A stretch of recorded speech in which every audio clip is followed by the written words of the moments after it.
Ja aivan loistava lähtö tuli kaikille.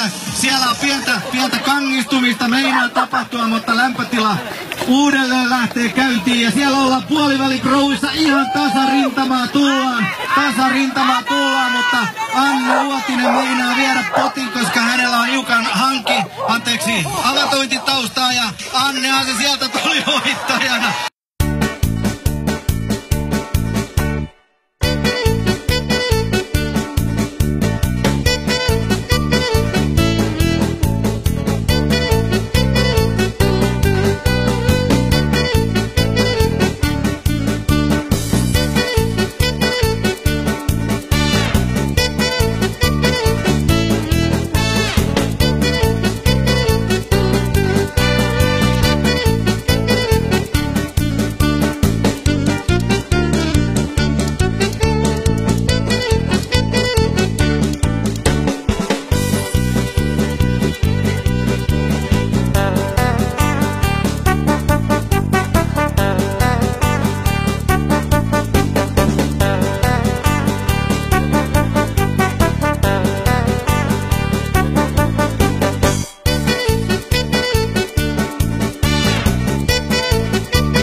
Eikö siellä tullut kylmä vai tuleeko siellä kuuma, kun säkin sentään huohotat?